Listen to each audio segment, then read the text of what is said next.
Olá, bom dia, tudo bem com você? Eu sou o Wellington Calazans e começa aqui o programa Cafezinho no WC, o seu programa de segunda a sexta, que começa às 6 da manhã, horário de Brasília.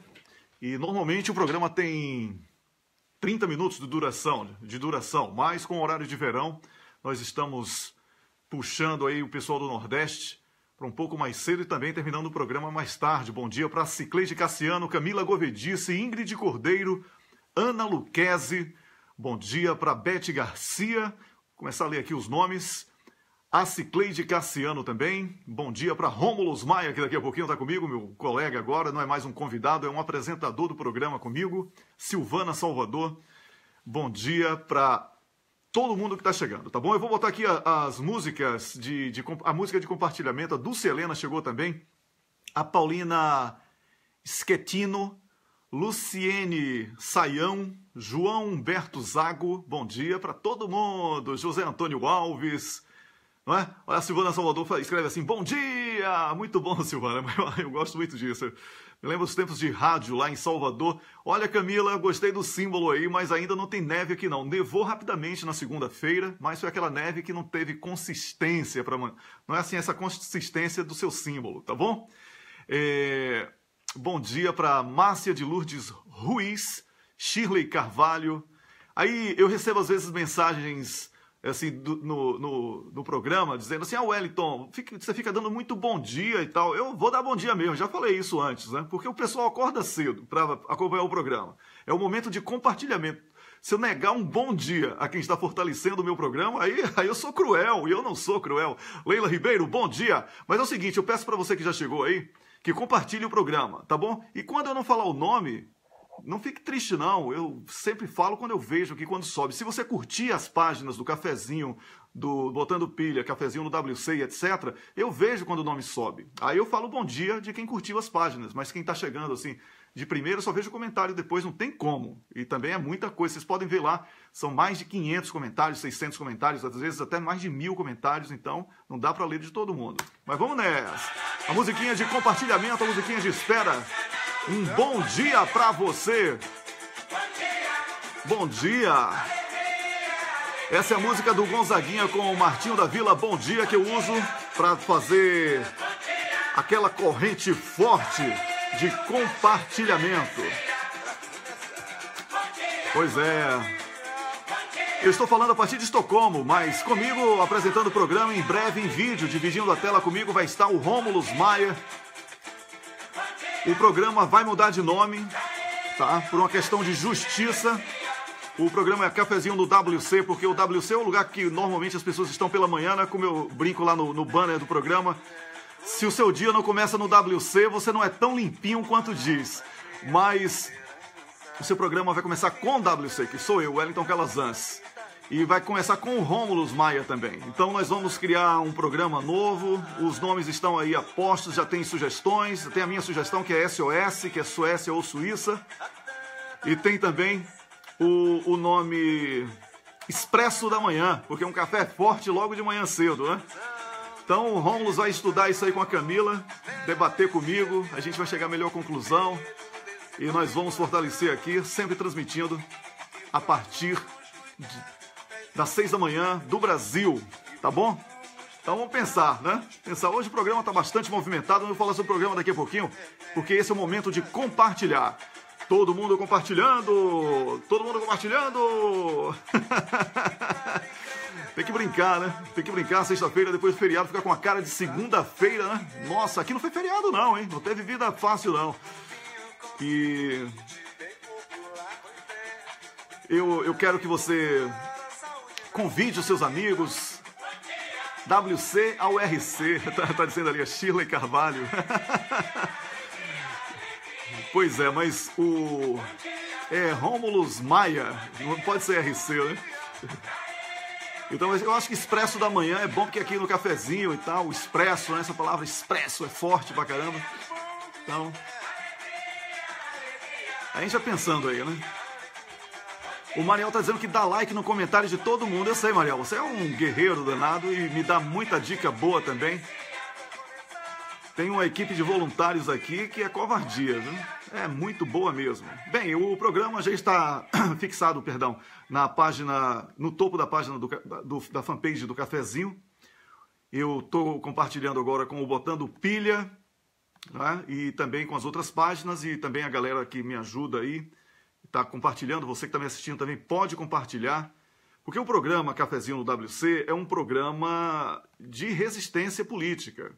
Não é uma coisa aqui do meu umbigo e tal. Tanto que eu vou trocar o nome para poder atender uma nova demanda que foi criada, que é a presença frequente do Rômulus Maia. Eu não estou aqui em busca de fama, protagonismo, porque eu sou extremamente contra. Eu acho que uma das coisas que eu mais gosto aqui na Suécia, onde eu moro, é poder conviver com pessoas que são ditas famosas em qualquer ambiente, sem que aquelas pessoas sejam assediadas, todo mundo correndo em cima pedindo autógrafo. Não existe isso aqui, é até constrangedor para quem pede, entendeu? Eu já fui aqui por 2 vezes, eu encontrei a cantora da banda Roxette, por exemplo, a Marie Friedrichsson, em supermercados aqui, mesmo supermercado que faço compras, ela estava lá fazendo compras.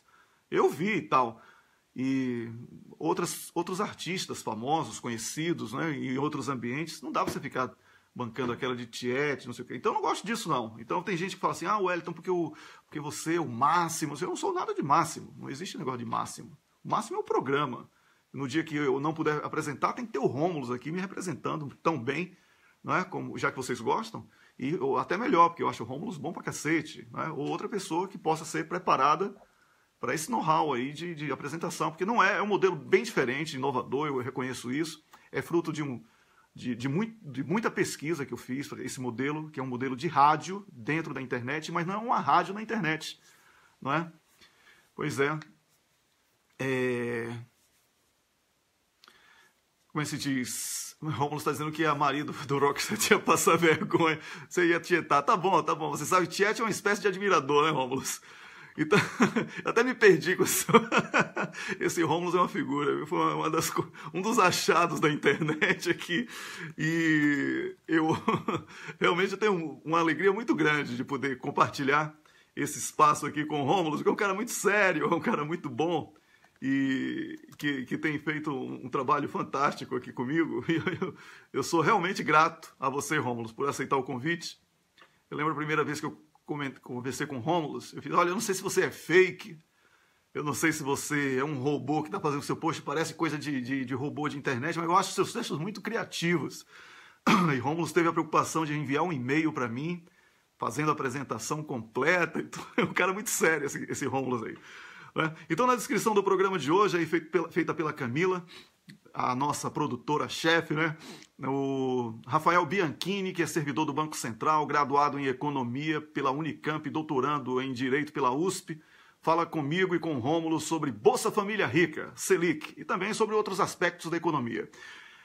O Rômulo vai falar comigo sobre a repercussão da morte da Lava Jato e também sobre outros assuntos de extrema relevância que estão aí. O Cafezinho, através do programa Cafezinho no WC, inicialmente, através, do áudio que foi postado na noite anterior pelo Miguel do Rosário, pautou até a revista Veja, o que não é mérito para ninguém.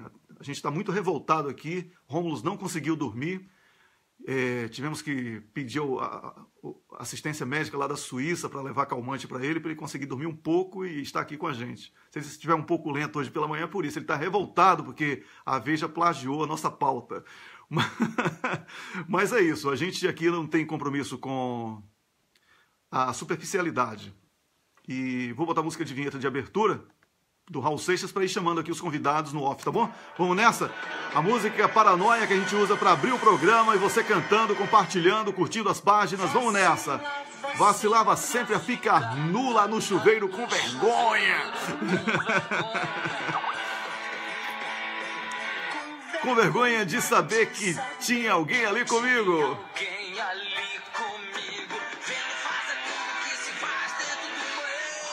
Vendo fazer tudo o que se faz dentro do banheiro.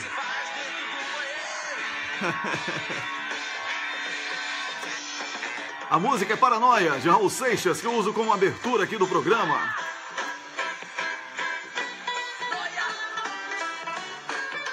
Um bom dia para você, onde quer que você esteja. Eu sou o Wellington Calazans e esse é o programa Cafezinho no WC. Dedico essa canção com amor e com medo. Mas sem medo de ser feliz, todo mundo de bem com a vida, acompanhando o programa.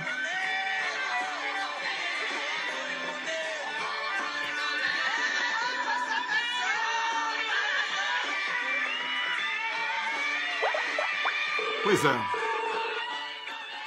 Esse é o programa Cafezinho no WC, transmitido aqui no Cafezinho, também na página do Botando Pilha e em outras páginas que compartilham o programa. Muita gente boa compartilhando o programa, a audiência cresce a cada dia.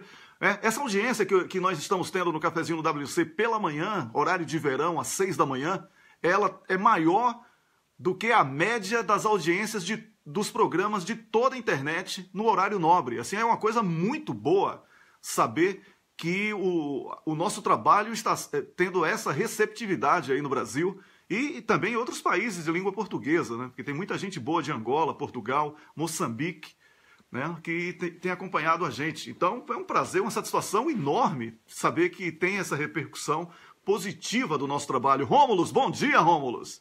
Bom dia, Wellington, bom dia, amigos. Olha, antes da gente começar a discutir os temas do dia, eu tenho que justificar, né? Eu falei, e é verdade, confessei. Se eu encontrasse com a Marie do Roxette no supermercado, eu ia passar vergonha, eu ia tietar. Deixa eu explicar o seguinte.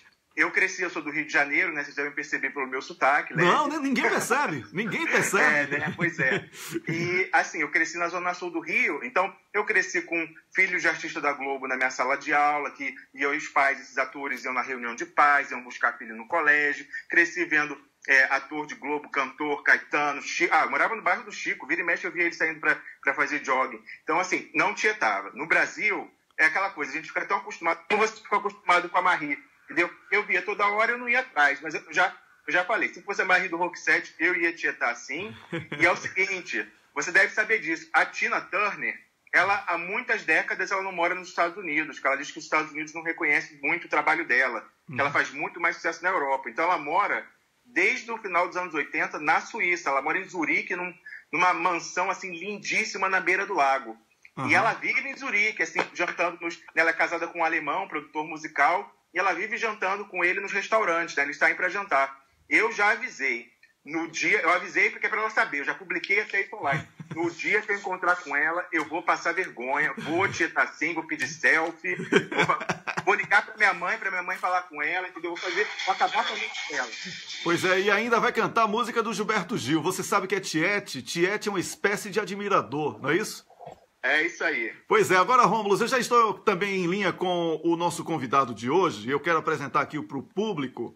Né? O nosso convidado de hoje é um economista que é servidor do Banco Central, graduado em Economia pela Unicamp e doutorando em Direito pela USP.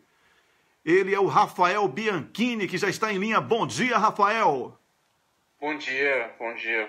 Tudo bem com você, Rafael? Tá falando do Rio de Janeiro. Não, São Paulo. Ah, tô falando de São Paulo. Aqui tá frio, tá bem gostoso. Tô na cama aqui quentinho. Ah, que beleza. O bom de não precisar ter o vídeo é que não precisa acordar cedão, assim. Aí a gente pega os convidados, né? Tranquilos. Eu tinha essa vantagem, vou perder, né, cara? Você vai perder essa vantagem, Rômulus. Você agora vai ter que acordar cedo, tomar banho, fazer, né, pentear o cabelo, essas coisas.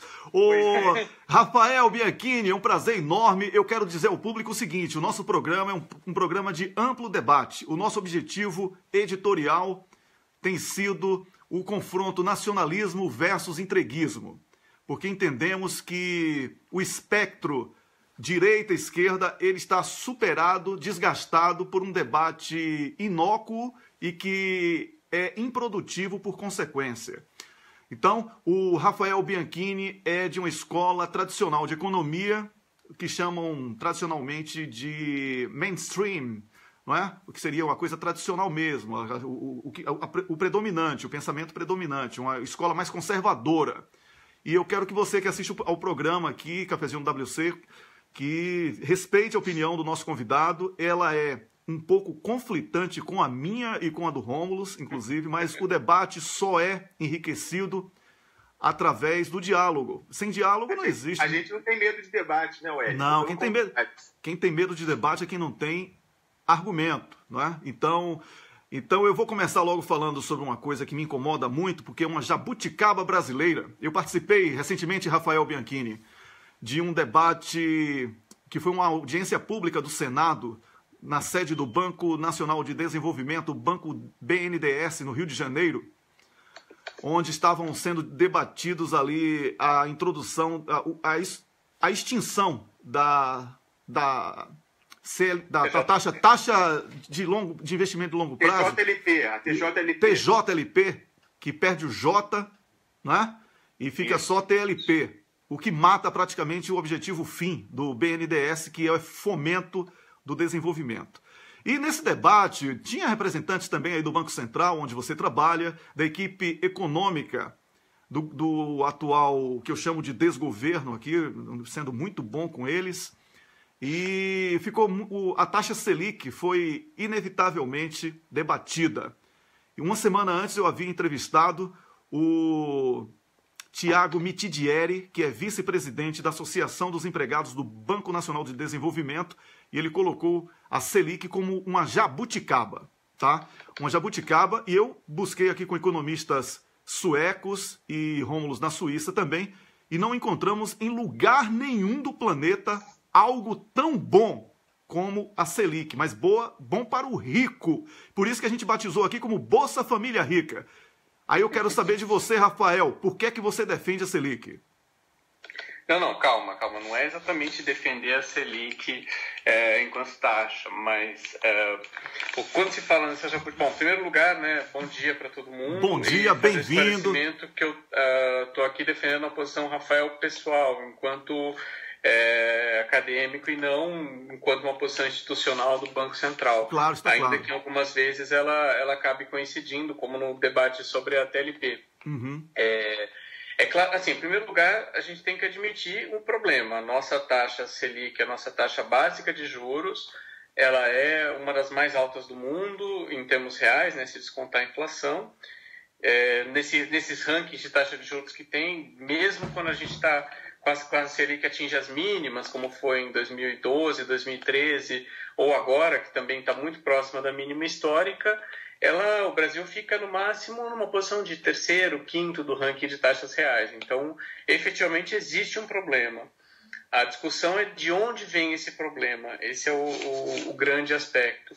Existem alguns economistas também não tão ligados ao mainstream, como o Nakano, que defendem aprimoramentos na atuação do Banco Central até para a Selic ser uma taxa um pouco mais efetiva do que ela é hoje.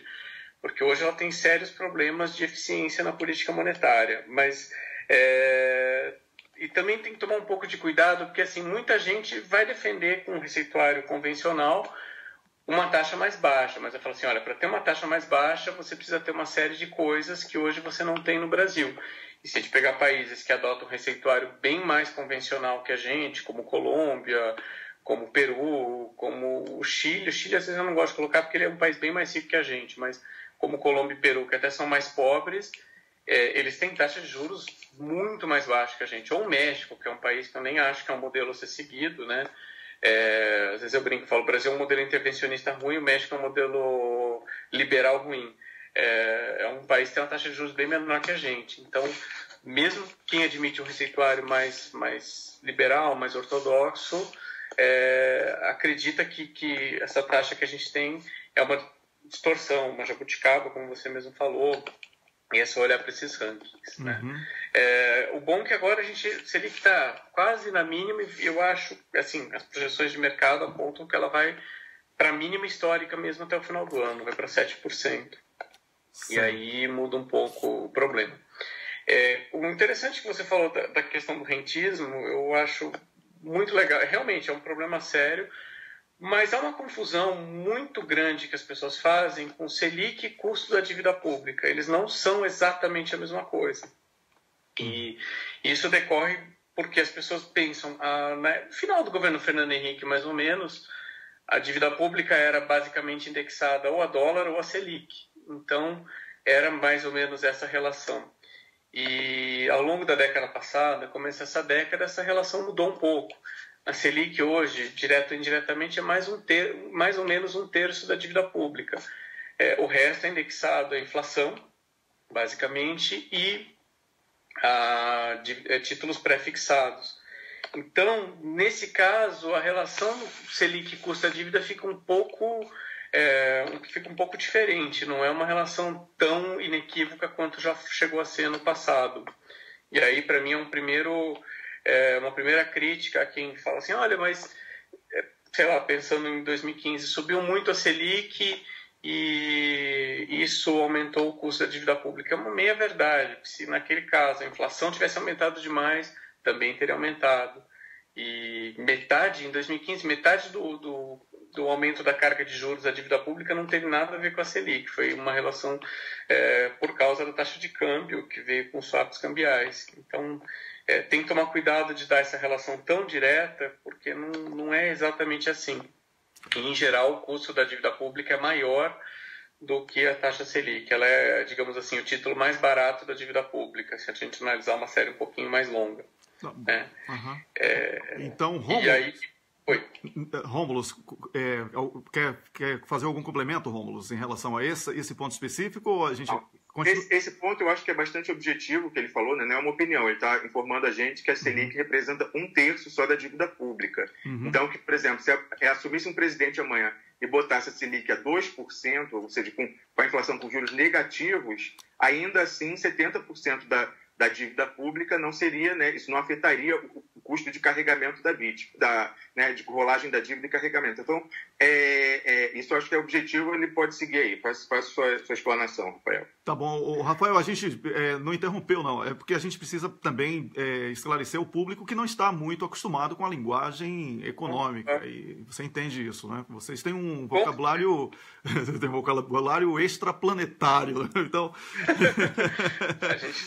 A gente não quer essa história. A economia tem que ser de acesso. Todo mundo vota, todo mundo toma decisões e tem que... Isso, às vezes a gente acaba usando muito jargão e tudo mais, né? Então... só para detalhar, hoje você tem... Isso falando da dívida interna, que no caso do Brasil é a principal, né? Sim, sim. Então, Rafael, você pode sugerir...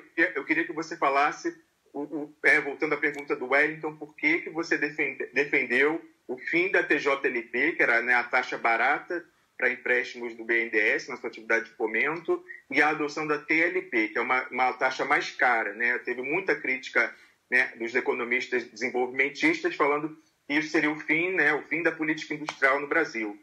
E por que então você, nesse caso, coincide com a opinião institucional do Banco Central, né, e apoiou essa medida? Perfeito, obrigado. Bom, é engraçado a gente falar de jabuticaba, porque tanto a Selic quanto a TJLP são jabuticabas, mas a TJLP é bem mais jabuticaba que a Selic.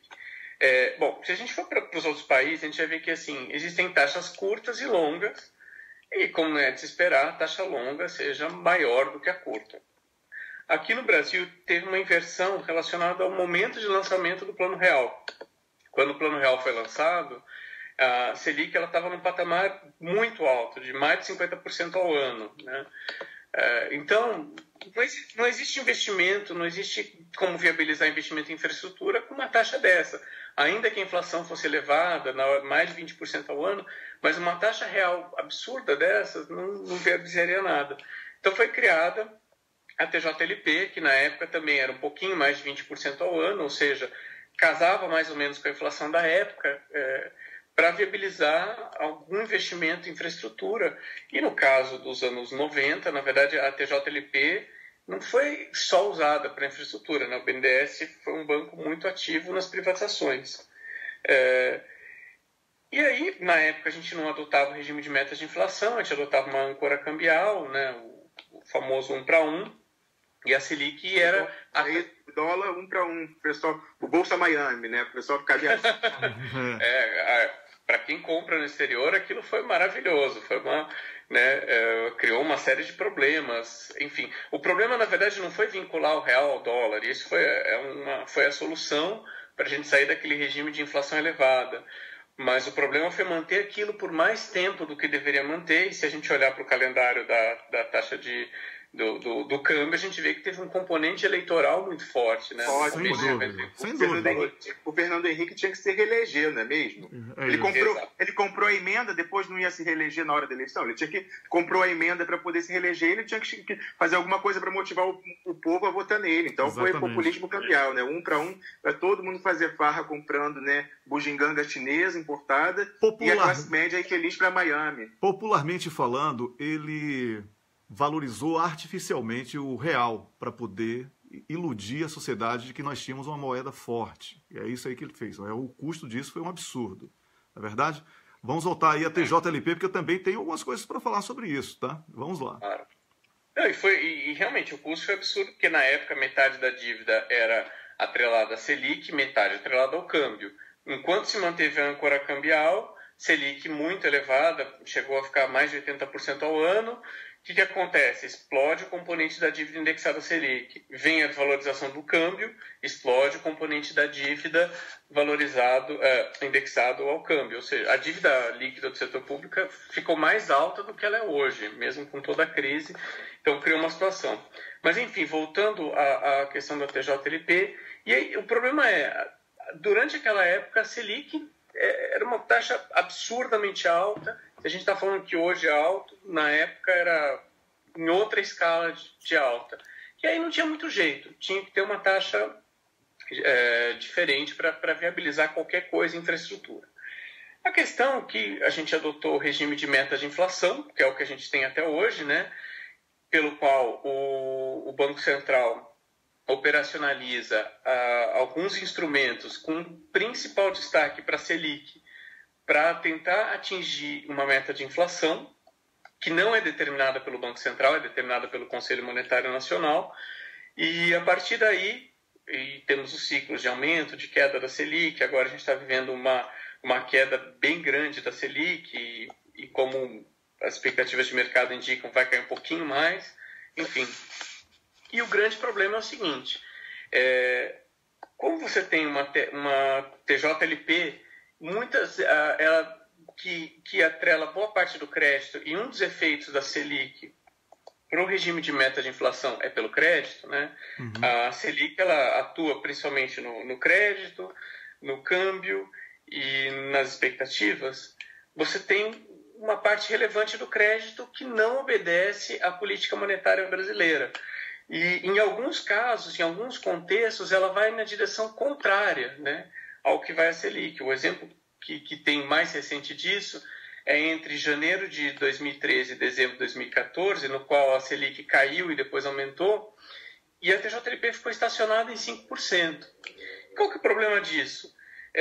Quando a gente está falando do efeito da Selic no canal de crédito, ela tem que ir para todo o resto. Ela não consegue, ela não atua nessa parte do crédito, então ela tem que ser mais alta do que deveria. E aí tem uma discussão de causalidade que é muito interessante.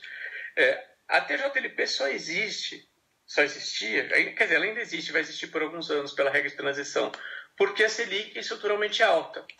E uma das razões da Selic ser estruturalmente alta é a própria existência da TJLP, que diminui a potência da política monetária. E esse é o grande problema.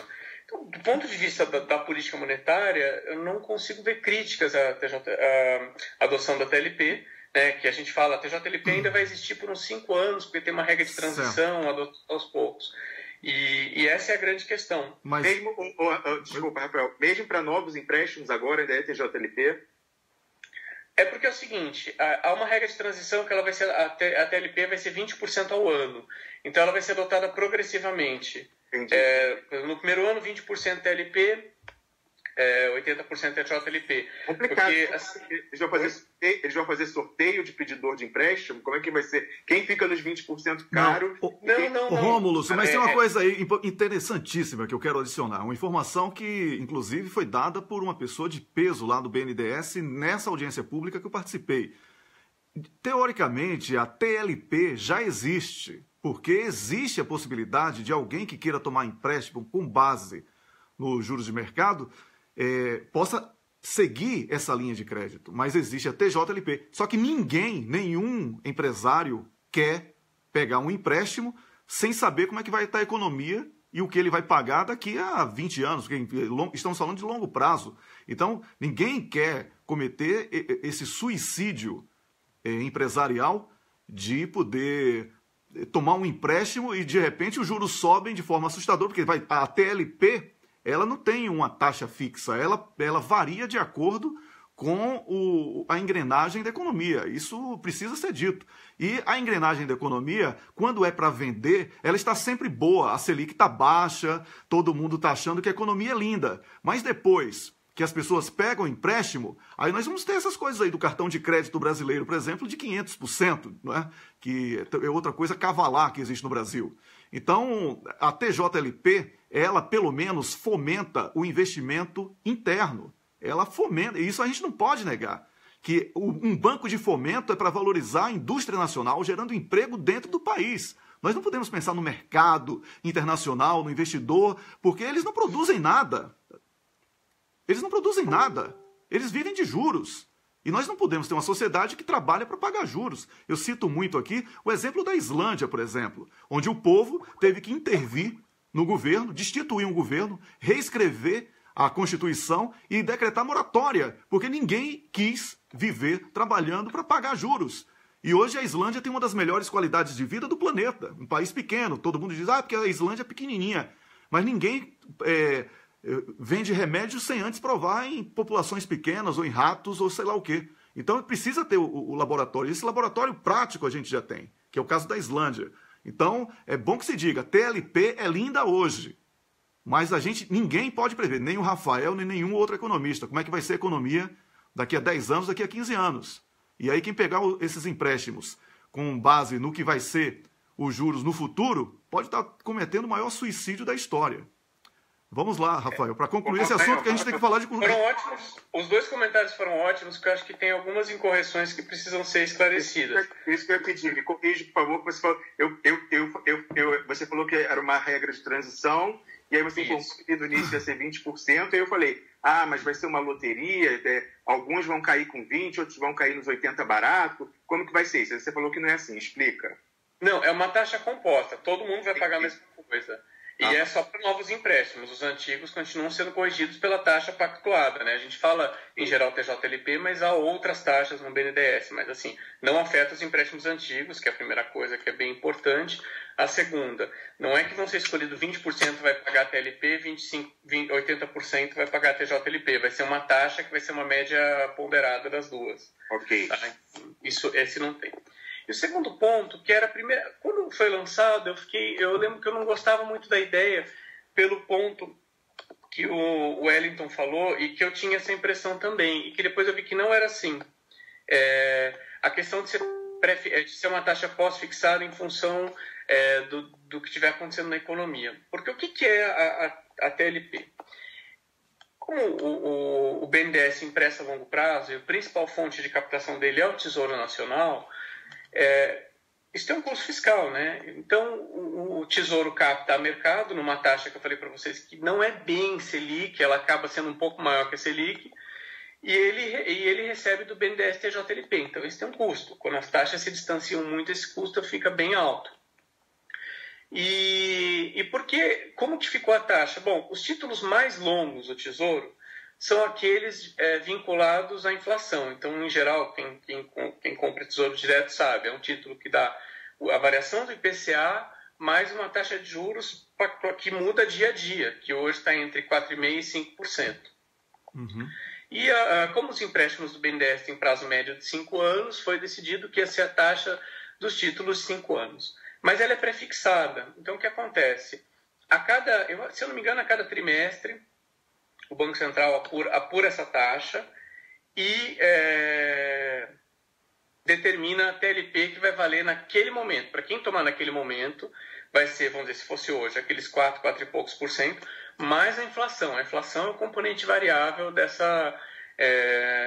taxa de juros para o tomador. Então, ele tomaria por exemplo, a taxa que ele vai pagar vai ser o IPCA acumulado, mais uma taxa de juros pré-fixada, que já foi definida na captação.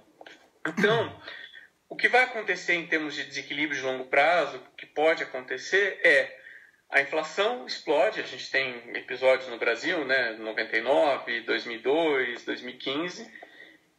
Agora, aquela carga de juros está fixada, então esse risco não vai ter. Agora, a inflação aumentou muito, o custo do empréstimo também aumenta. Agora, tem que lembrar que, via de regra, os empresários também repassam essa inflação. Então, o desequilíbrio não vai ser tão grande. O que vai acontecer é, e quando a taxa de juros dos títulos da dívida pública estiver muito alta, isso vai travar empréstimo no BNDES naqueles momentos. Então, por exemplo, num contexto como 2015, a taxa de juros que o BNDES concederia para novos empréstimos seria muito alta. Exatamente. Mas os empréstimos antigos já estariam com a taxa de juros fixada. Eu tenho uma pergunta aqui do público, do Azar Azul, eu não sei se é ele ou ela, desculpe aí, Azar Azul, que está falando assim, mas e a inflação, quem controla? Eu faço essa pergunta também pelo seguinte, você está falando aí do empresário que controla a inflação, mas a gente está vendo aí isenção de impostos para o investidor estrangeiro, né? As peças, por exemplo, da indústria do petróleo e gás recebendo isenção, a indústria nacional quebrando, nós não vamos ter indústria para fortalecer a economia interna, vamos ser um país de exportação de commodities e de importação de produtos acabados. E qual é o investidor brasileiro que vai ter condição de investir para ter competitividade tendo uma TLP e não uma TJLP? Mas essa discussão ela é muito ampla e o programa já tem 39 minutos a gente falando sobre Selic, TLP e TJLP.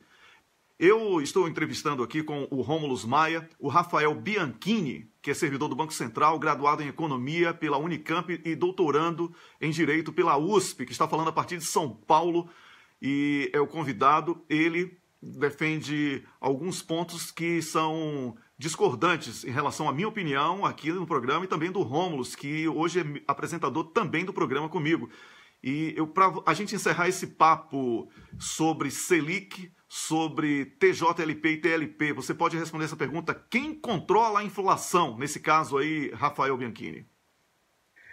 Quem controla, assim, a pergunta é muito ampla, né? Uhum. Na verdade, assim, não existe ninguém que tenha esse controle absoluto. O Banco Central adoraria ter esse controle absoluto. Uhum. O Banco Central tenta, via regime de metas de inflação, via taxa Selic, e eventualmente aos outros instrumentos, como alguns controles no crédito, no final de 2011, mas ele tenta, via taxa Selic, levar a inflação para a meta. Se a gente olhar, mesmo a gente sendo um país de inflação relativamente elevada, a gente teve, desde 99 que a gente adota esse regime, a gente teve um relativo sucesso, né? A inflação brasileira não saiu do controle, mesmo levando vários choques e tudo mais, mas não existe controle de preço, enfim, em geral, mas quem tem essa missão, essa competência com relação à estabilidade de preços é o Banco Central, e hoje em dia isso se dá pelo regime de metas de inflação, que a ideia é, aumentar as expectativas de inflação, o Banco Central tenderia a elevar a taxa de juros,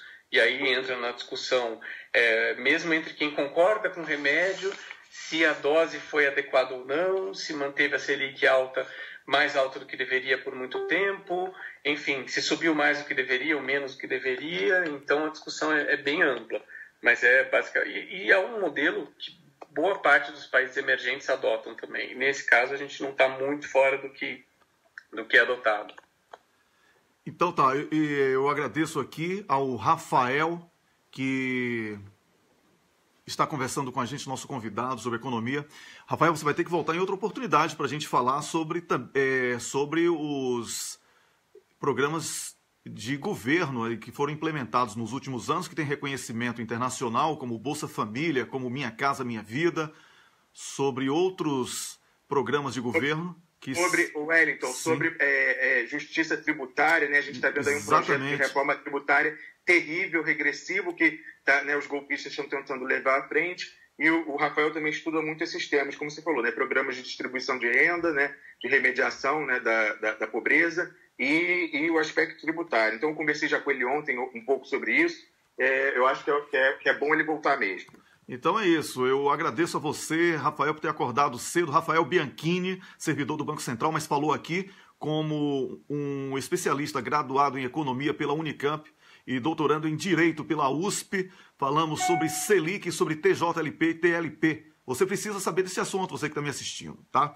Porque nós precisamos discutir política na sua totalidade. A economia é parte inseparável de tudo que estamos vivendo e estamos vivendo e vamos viver. É por isso que precisamos discutir, inclusive com convidados que tenham opiniões que não sejam convergentes com a minha. Porque eu não sou o dono da verdade, nem o Rômulo. Precisamos ouvir todos os lados, porque, por exemplo, o Rafael, que vai se despedir agora do público, ele é nacionalista e ele quer um Brasil soberano, ele quer um Brasil com uma indústria nacional forte, com uma taxa de desemprego baixa.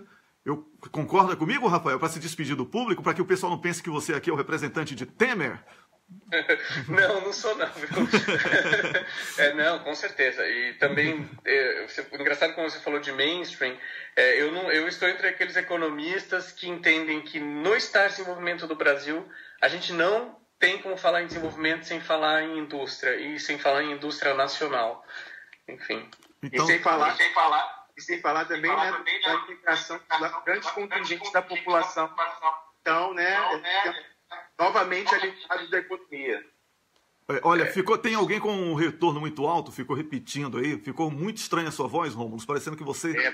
Por isso que eu parei de falar, eu também ouvi o eco. É isso, então, mas é tudo bem. Olha, não deu para ouvir o Rômulo, mas o Rômulo é super gente boa, viu, Rafael? Foi ele que me apresentou a você. Espero que essa linha que nos une aí, que é do nacionalismo em oposição ao entreguismo, ela possa servir seja muito mais que uma linha, seja um verdadeiro cabo de aço, inquebrantável, essa é a palavra, para que possamos devolver o nacionalismo, a soberania nacional, porque foram sequestrados desde o ano passado. Muito obrigado, Rafael, por ter acordado cedão aí.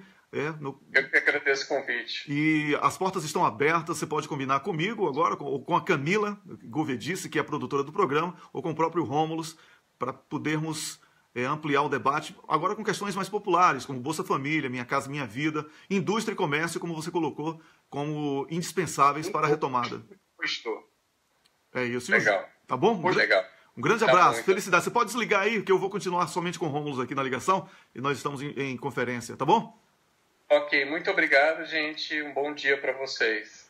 Obrigado, Rafael Bianchini, o economista que falou aqui com a gente. Muito obrigado, Rômulo, pela indicação. Trocar de tema, vou botar uma musiquinha de trocar de tema.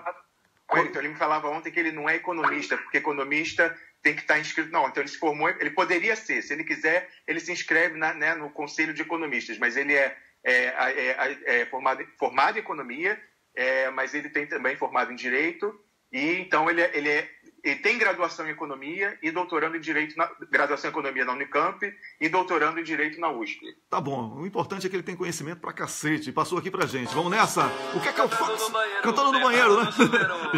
Já ia cantar o fim do programa, não é agora? A música do Eduardo Duzek, que a gente usa pra trocar de tema. Uma saneta torta eu não abro. Olha, todo mundo aumentando o volume e compartilhando o programa. Eu sou o Wellington Calazans, falando ao vivo, direto de Estocolmo, capital da Suécia, falando com o Rômulo Maia, que apresenta agora o programa comigo. O programa vai mudar de nome. Não vai ser mais Cafezinho no WC. Não vai ser. O nome do programa vai ser Expresso da Manhã, tá bom? Porque eu venho com a força do Expresso aqui no Cafezinho. E o Rômulo lá na Suíça vem com a força do Expresso. Então vai formar esse Expresso da Manhã aqui pra gente conversar sobre política, sobre sociedade, economia, ampliar o debate, tudo isso de fundamental importância para que você possa saber como intervir nesse processo político que estamos vivendo no Brasil. Tá bom? Vamos nessa. A Selma Gamba está perguntando por que é que eu vou mudar o nome do programa, porque o WC foi pensado por causa do meu nome e sobrenome, o Wellington Calazans, fazendo uma alusão ao horário que as pessoas assistem ao programa, que normalmente as pessoas nesse horário da manhã no Brasil estão no banheiro, né, no WC. Aí ficou o Wellington Calazans, o WC e tal. Ficou uma brincadeira, um trocadilho com isso, uma sugestão inclusive do público. E nós tivemos aqui, como se diz, essa brincadeira, que o programa começou como um programa de diversão para que as pessoas discutissem política com alegria, né? Porque olhar para a cara de Aloysio Nunes pela manhã, de José Serra, de Geraldo Alckmin, de Temer, né? Aí falar sobre política, todo mundo vai odiar a política. E a política é uma coisa boa, a política é uma coisa maravilhosa, que está presente em tudo que a gente fala, faz, no ar que a gente respira, tudo é política. Wellington, Sim. O que é o plano da direita é que haja o ódio à política, porque a política com a soberania popular não tem como os interesses do povo não prevalecerem. Então, quanto mais a política for demonizada e odiada, melhor para a direita. Com certeza. E o Marcelo Neves está perguntando, e a descarga, Wellington? A descarga vai ser o momento WC do Expresso. Vai continuar tendo aqui o cocôzinho do dia, que a gente elege todo dia o cocô do dia, né? Para a gente dar descarga. É isso aí. Eu tô falando com o Rômulus. Rômulus, você ontem bombou um post na internet. Wellington, pois é, cara. Deixa eu te falar. Não só o programa de ontem teve muita repercussão. Olha, eu recebi comunicações de assessorias, até pessoalmente, de parlamentares em Brasília. Né? Eu recebi muito feedback da militância. E uma coisa que foi muito importante foi que, lembra, quando a gente fez o programa, eu só tinha ouvido metade do áudio que vazou. Isso. E aí, quando terminou o programa, eu ouvi o resto. E eu pensei, como o áudio tem mais de 1 hora, não é todo mundo que vai ficar ouvindo, né? Porque é uma coisa, lógico, tem muito valor, mas é até um pouco monótono, que eles vão perguntando, perguntas técnicas, às vezes repetitivas. Então eu falei, para chegar na massa, eu vou fazer um resumo escrito. E aí eu resumi com os pontos principais daquela arguição, porque, lógico, a gente teve a grande vantagem de ter ali a presença do Vadir Damus, né, o grande deputado. Eu, se estivesse no meu estado do Rio de Janeiro, votaria nele. Eu peço que todo mundo do Rio de Janeiro, pelo amor de Deus, vote no Vadir Damus no ano que vem, porque ele precisa voltar novamente, porque ele ali é uma das cabeças daquela bancada do PT. Então, tomando partido dele, né, que tem ampla experiência como advogado, né, conhece o sistema de justiça muito bem, conhece os vícios do judiciário e, além disso, foi presidente da OAB, a seção do Rio de Janeiro. Ele fez as perguntas na lata, assim, no ponto, tudo que era mais relevante. Aí eu fui fazendo em tópicos para ficar bem didático, dizendo cada ponto, né, que era uma bomba para a Lava Jato de Curitiba. Né? Realmente, a militância lançou até uma hashtag ontem, Wellington. Eles botaram o artigo debaixo do braço e saíram divulgando, tomaram aquilo para eles. Então, uma pessoa lançou a hashtag, como ele falou, hoje é dia de finados, então é hashtag finada Lava Jato. E como o Wellington falou de manhã, anteontem, né, às 22 horas da quarta-feira, faleceu a Lava Jato curitibana. Assim, não tem mais, ele está completamente desmoralizado, mais do que já estava até agora. Então foi assim, muita repercussão, muita leitura.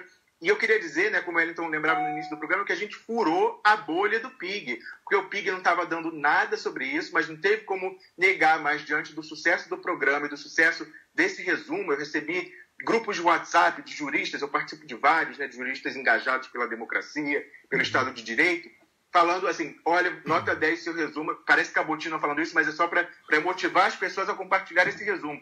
Não está só no meu blog, está também na página do Cafezinho, só o resumo escrito, entendeu? Eu acho até melhor compartilhar o post que está lá no Cafezinho, porque é diretamente o texto para ir logo ao ponto, ao que interessa. Então, os juízes falam para mim, olha, está muito didático, muito objetivo, a gente tem que fazer isso chegar a todo mundo.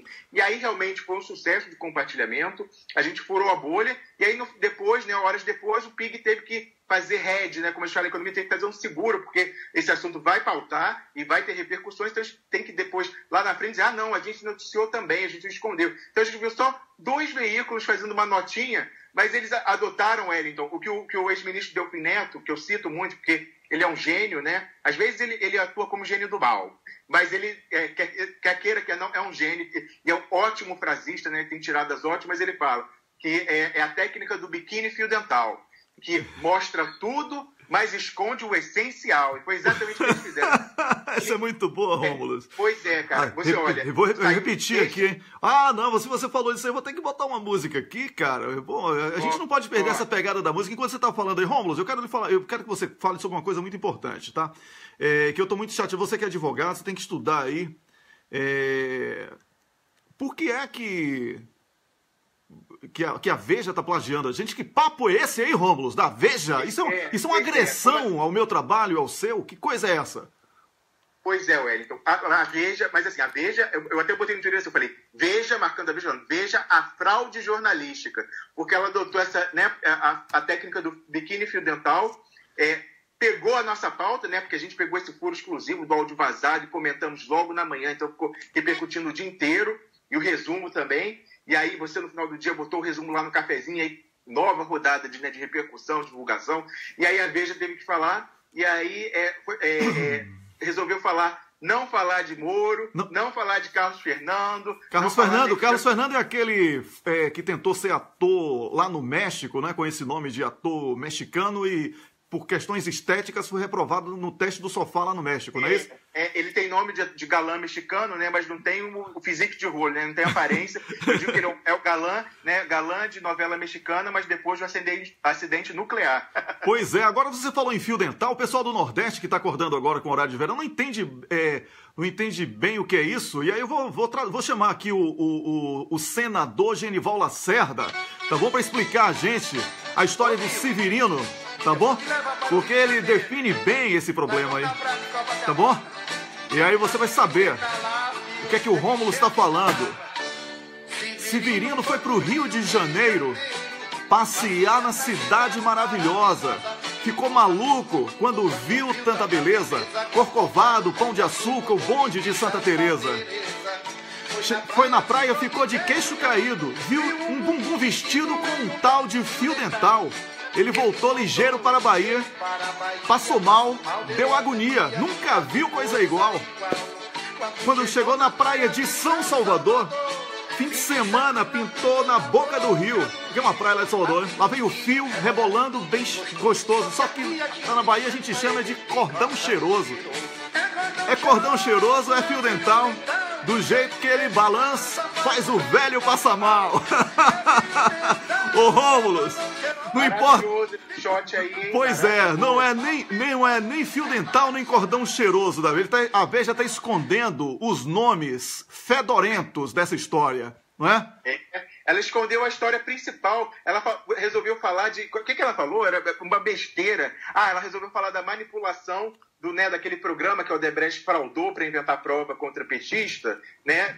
E aí falou só sobre esse aspecto. Mas esqueceu de falar do principal, que era os procuradores em conluio com o amigo pessoal, entre aspas, né? Porque eu não conheço amigo impessoal, eu conheço amigo pessoal. Mas o Moro, com aquele vocabulário peculiar dele, né? De quem não conhece português, fala que o Poloto, aquele advogado é o amigo pessoal dele, né? Padrinho de casamento, pois é. Então a gente viu ele como intermediou, né? Lógico, contra pagamento, intermediou uma delação muito favorável. Então, assim, é isso que era o principal, era a bomba, ele com provas, com print screen, com e-mail, que os procuradores mandaram de e-mail funcional. A Veja, nenhuma palavra sobre isso. Mesma coisa, o Globo, também o Lauro Jardim resolveu também fazer seguro, para depois dizer que mencionou, e aí falou, o Globo resolveu falar de outra coisa. O Globo resolveu falar sobre o procurador Marcelo Miller, que era aquele de Brasília, da JBS, que a JBS comprou. Então, o Lauro Jardim resolveu falar só sobre isso. Imagina, isso foi uma perguntinha de 2 minutos do Vadir Damus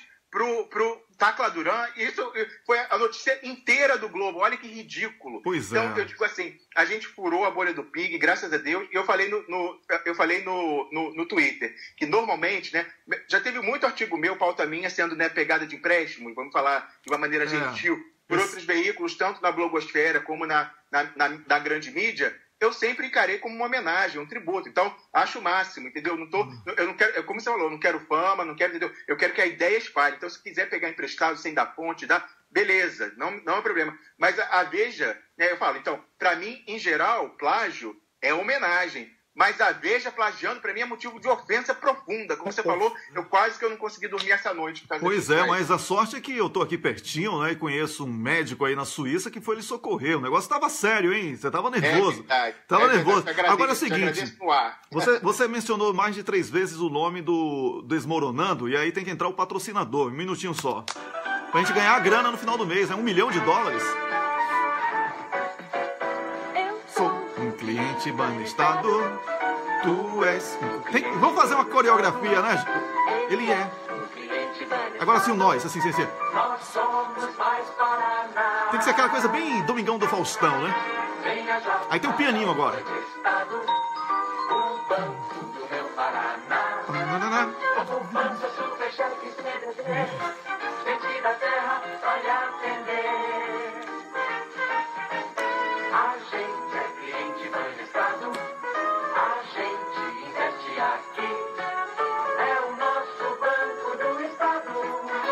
agora. Trabalhar, viver, sorrir. Trabalhar, viver, sorrir. Banestado. Banestado é o patrocinador oficial do programa Cafezinho no WC, que toda vez que a gente fala mais de 3 vezes o nome do Desmoronando, essa propaganda tem que entrar, porque senão a gente não recebe $1 milhão no final do mês, não é? É 1 milhão, isso, uma espiga, isso, Dri? Uma espiga de milho, 1 milhão. Aí tem escrito dólares, assim, tá? Espiga de milho.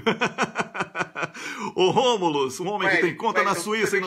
Toda vez que você toca esse jingle, sim. Eu acho que, eu não sei dizer muito bem porquê, mas eu acho que é porque Banestado é banco, eu sinto um impulso que eu não consigo controlar de dizer que eu, como algumas outras pessoas, tenho conta na Suíça. Mas a minha, né, é uma conta numerada, né, conta suíça numerada, mas sem numerário. Ela não tem dinheiro, não tem dinheiro sujo, ela é limpinha e vazia. Pois é, mas a gente vai ter aí uma pegada boa, com certeza. O programa está aumentando demais em audiência e, com certeza, nós vamos sim ter patrocínio. Aí eu vou falar sério mesmo. A gente vai ter patrocínio, porque para manter isso aqui, vocês não imaginam como eu tenho trabalhado aí com o Rômulus, com a Camila e com outras pessoas que são voluntárias, mas principalmente a Camila, da equipe de voluntários, que dedica mais de 6 horas de trabalho ao programa.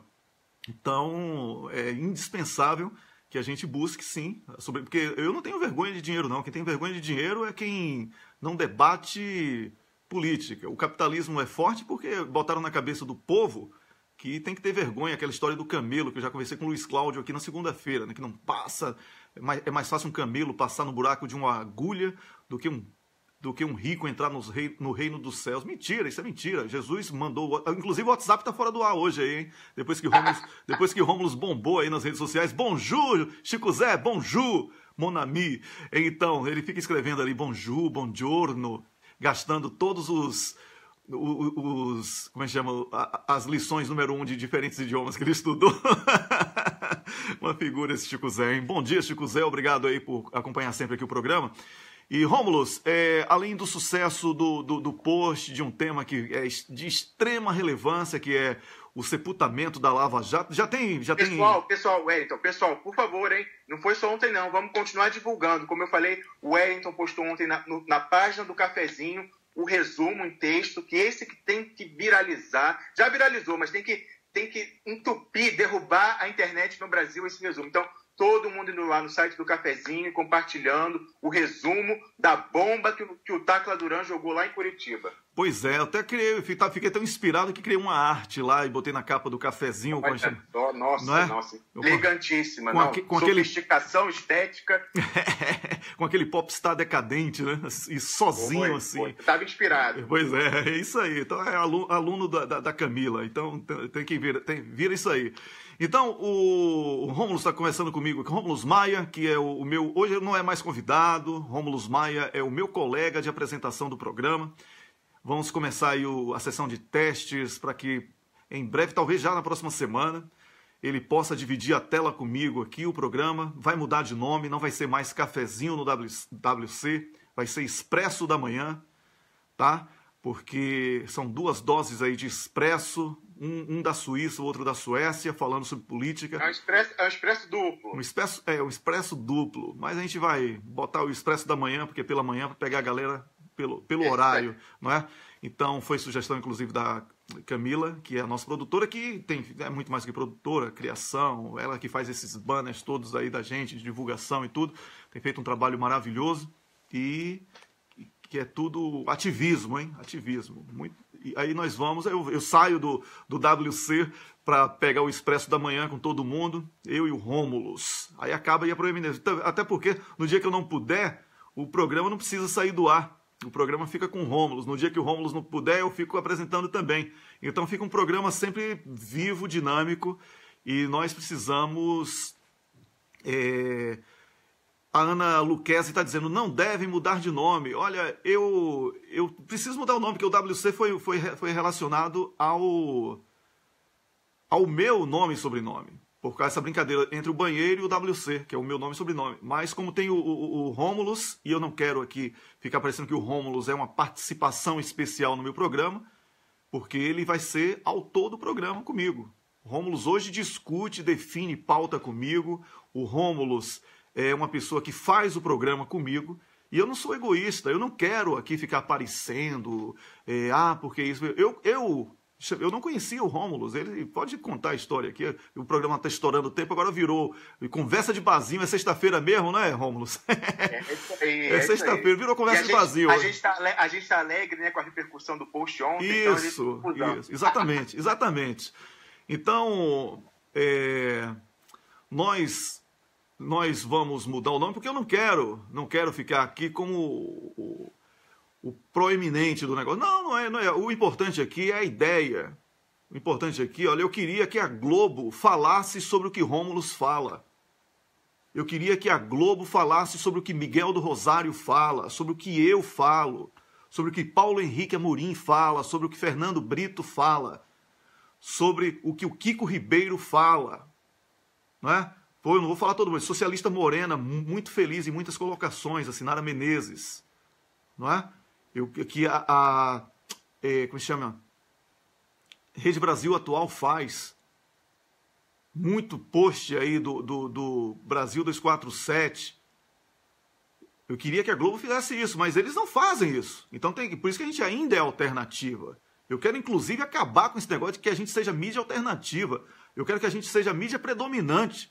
Porque o que a gente falava há 3 anos e meio sobre a destruição da indústria pesada brasileira, destruição da indústria de petróleo e gás no Brasil, sobre desemprego, sobre sabotagem do governo Dilma, sobre a necessidade da reforma política, tudo sobre os falsos moralistas, tudo isso que a gente falava há 3 anos e meio, 4 anos, está hoje consolidado no Brasil e foi escondido pelo monopólio midiático. Por isso que eu digo sempre, não precisa ter mais debate sobre democratização da comunicação social. Democratização é condição sine qua non para o fôlego, para a saúde de uma sociedade.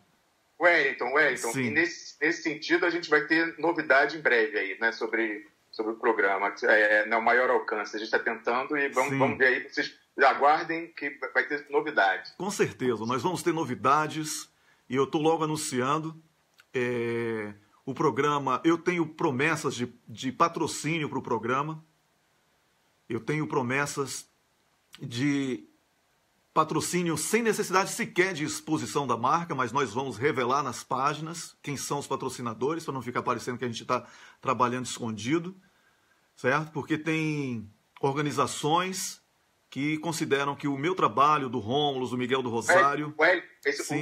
As pessoas com quem você conversou até agora, eu teria orgulho de botar, né, o logo dessas entidades, porque, nossa, a gente está totalmente alinhado com o interesse, estão totalmente alinhados com o interesse nacional, com a defesa da soberania. Então, é motivo de orgulho, não teria por que esconder.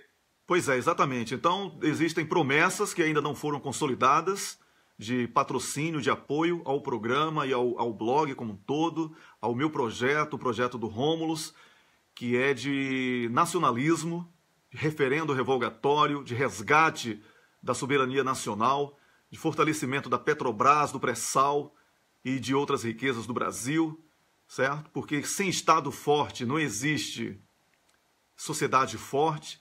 Essa coisa de que a privatização é boa foi uma mentira da elite que muitos pobres de direita compraram e hoje estão pagando aí o preço alto, comendo o pão que o diabo amassou.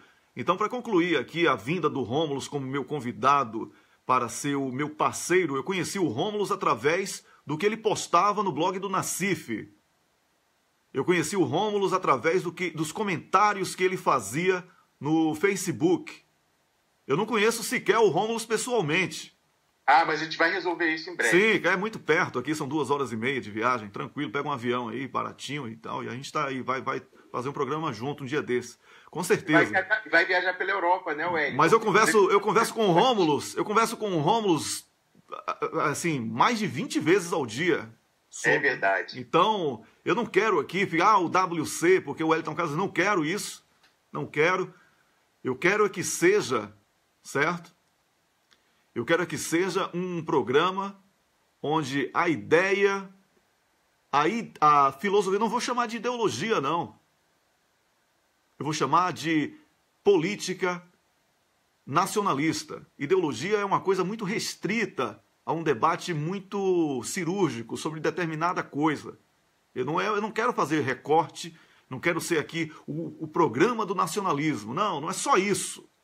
Eu quero que seja um programa de atualidade política, porque ninguém pode ter vergonha de debater política, Rômulo. As pessoas estão com vergonha porque disseram que política é ruim. É mentira. Política tem que ser debatida sim. Religião tem que ser debatida todos os dias. Futebol também. A questão é que nós temos que ser civilizados. Eu hoje trouxe um economista aqui que não concorda com o que eu e o Rômulo falamos sobre Selic, TJLP e TLP. Mas ele expôs o pensamento dele. E por que é bom ter pessoas que divergem? Porque nós ampliamos o debate.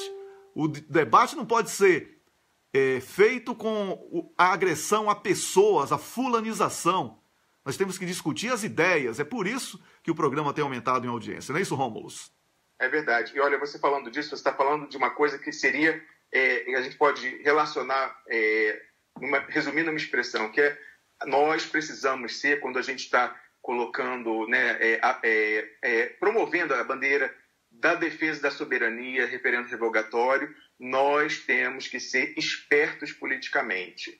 E aí eu vou precisar, Wellington, a gente tem que ter esperteza, tem que sair de coisas que, pelo trabalho diuturno da mídia, foram desgastadas, coisas que estão com imagens desgastadas, eles atacaram muito a esquerda, atacaram muito o PT, e a gente tem que ser esperto e conseguir agregar o maior número de apoiadores para a gente tirar os golpistas do poder, fazer o referendo revogatório, que significa simplesmente cancelar tudo o que eles fizeram. E a gente vai precisar da maioria. E a esquerda tem 30% dos votos. A gente precisa de, no mínimo, mais 20% mais um. Então, é o que você falou. A gente tem que ampliar o debate, trazer mesmo quem tem alguma divergência. A gente tem que concentrar no que é a convergência. A convergência é a defesa do Brasil soberano e a anulação, cancelamento de tudo o que eles fizeram, do desmonte do Estado Social e ataques diretos à soberania brasileira. E aí, Wellington, falando, como eu disse, que a gente tem que ter mais esperteza política, eu tenho que dar um recado que realmente, assim, é chato, mas eu vou ter que dar. A gente está aqui tentando promover essa pauta, uma pauta que é amplamente favorável para a gente, que é da resgate da soberania e de defesa do Estado Social. E aí surge essa semana nas redes sociais viralizando, o debate, a esquerda deitando, a direita deitando e rolando em cima da gente, uma pauta totalmente desfavorável, uma pauta que, lógico, tem alguma importância, mas é periférica na situação dramática que a gente está hoje, que é essa história de projeto de lei do deputado Carlos Zaratini, do PT de São Paulo, de aprovar uma lei inviabilizando o modelo de negócios do Uber. O Uber, quer queira, quer não, hoje é muito popular. Eu vou dizer no mérito, eu concordo com o deputado Zaratini. Eu sou contra a uberização do trabalhador, no Uber e em todos os outros setores da economia. Mas não é o momento de falar disso, porque isso tem que fazer muita pedagogia, explicar para as pessoas, porque a maioria das pessoas, especialmente a classe média, quando vê que alguém quer ir contra o Uber, ela já se coloca contra. Então, a gente não precisa desviar o foco e levar para um campo que é amplamente desfavorável para a gente. Então, pelo amor de Deus, o PT, depois que começou isso, teve que soltar nota, se defendendo, tentando explicar. Olha que... Desculpa, a gente está no WC ainda. Que merda, entendeu? Que merda. Pelo amor de Deus. Eu recebendo nos grupos de WhatsApp, o pessoal da militância desesperado, falando, meu Deus, como é que o cara dá um tiro no pé nesse momento? Então, pelo amor de Deus, esquece essa história de Uber. Vamos falar de referendo revogatório. Vamos falar de resgate da soberania, vamos falar de acabar com o desmonte do Estado de Direito, e outra hora a gente fala de Uber. Porque tá pensando o quê? Em que vai ganhar voto de taxista? Taxista ficou ouvindo CBN o dia inteiro, é tudo reacionário. Não vai ganhar voto de taxista, vai perder o voto de todos os motoristas de Uber, vai perder o voto de toda a classe média. Isso, pelo amor de Deus, eu não sei quem teve a ideia de Jerico de pautar nessa semana essa coisa de Uber. Pelo amor de Deus, o Lula tem Minas Gerais, a gente tem que falar de caravana do Lula, falar de referendo revogatório, e a pessoa vai me falar de Uber. Pelo amor de Deus, vamos ser mais espertos politicamente. Pois então, não é questão de não ser esperto, ô Rômulus, não é uma questão de não ser esperto aqui. Existem células que se dizem de esquerda, mas que estão infiltradas e que fazem um trabalho sujo para desvio de foco para favorecer a direita. Isso é clássico. Isso, olha, eu trabalho com estratégia de comunicação, eu sei disso. Tá? E eu trabalho para diferentes países, não é só o Brasil, então eu sei o que é que eu estou falando. O que acontece é que esse desvio de foco, debater Uber, no momento em que o pré-sal está sendo destruído, em que mais de 4 trilhões, a gente falava em 3,3 trilhões, mais de 4 trilhões só de isenção de imposto tem sido doado aí para multinacionais do petróleo. Esses caras vêm falar de Uber, como você bem colocou, o taxista é contaminado pelo ouvido, pela CBN e pela Band News 24 horas por dia. Você entra no táxi, o cara parece o louro marombado. Ele só fica falando a mesma coisa, ele repete o que aqueles caras falam o tempo todo. Os caras só falam o que a rádio fala e eles se sentem autoridades na política. Eles não têm, porque o monopólio da comunicação, quando a gente fala da Globo... exceções, né, Wellington? Tem louváveis exceções, mas é a regra dos taxistas, é isso. Eu estou falando de maioria esmagadora. Quando eu condeno a justiça, eu sei que tem juízes que são maravilhosos. Quando eu condeno a política em algumas coisas, o Senado, etc., eu sei que tem senadores e deputados que são maravilhosos. A generalização é uma coisa tão burra quanto o preconceito. E eu não estou generalizando. Quando eu falo é a maioria esmagadora. Tá bom? Então, essa coisa de debater Uber agora, e você usou uma coisa que eu já usava aqui no programa antes, foi muito bom você resgatar isso, a uberização da sociedade. É isso aí. O fim como se diz, consolidação da lei do trabalho, não é isso? Isso aí, CLT. CLT, o fim da CLT, que resgata a escravatura. Eu esqueci até de pegar hoje o Jornal da Suécia aqui, fala sobre o regresso da escravatura no Brasil, é o destaque do jornal aqui hoje na Suécia. Wellington, você falando isso... Esqueci de pegar o jornal, tá lá na cozinha, senão eu iria correndo lá pegar, mas não vou pegar não, já tá tarde também, a gente tem que encerrar o programa. Vou ter que falar só um recado rapidíssimo, né, registrando o aviltamento que essa tal de Luiz Linda Valois, ministra de Direitos Humanos do governo Temer, fez ao movimento negro, e a brava luta do movimento negro, ela querendo justificar estourar o teto do pagamento, né, do funcionalismo, que é R$33 mil, ela ganha mais de 60 mil, e ela falando que ela precisa ganhar 60 mil, que ela não consegue viver com R$33 mil, porque o trabalho dela, ela negra, né, olha, ela tem que apanhar mais ainda, porque ela é negra e ela aviltou a luta dos negros. Ela negra, ela falou que ela precisa ganhar mais de 60 mil, porque o trabalho dela é análogo à escravidão. Olha, eu quero que o movimento negro vá em cima dessa mulher e faça ela engolir essa ofensa gravíssima, a brava luta do movimento negro no Brasil, Wellington. Pois é, rapaz. O Gilmar Mendes também disse que ele trabalha a exaustão. Ele só precisou dizer para quem ele trabalha e a quem ele serve, para que ele serve, não é? Agora vamos falar aqui do momento cocô do dia. Atenção, chegou aqui. Quem é esse cocô do dia hoje para você, Rômulus? Wellington, é a Veja, que plagiou a gente, né? Ô, meu irmão, você tá lendo pensamentos. Usou a técnica do fio dental. Ela mostrou tudo, mas escondeu o essencial. Carlos Fernando e Moro. Pois, você falou deles, vai ter que dar mais uma descarga, então. Olha, a revista Veja, não é? Que não serve nem para papel higiênico. É o cocô do dia para o Rômulus, mas ele puxou aí o homem que tentou fazer o teste do sofá na TV mexicana para ser galã, Carlos Fernando, e foi reprovado por questões estéticas. E o Desmoronando, não é? Então vamos lá! O que eu fazia no banheiro? Que eu me sinto feliz. Olha aí, revista Veja. Todo mundo apertando 2.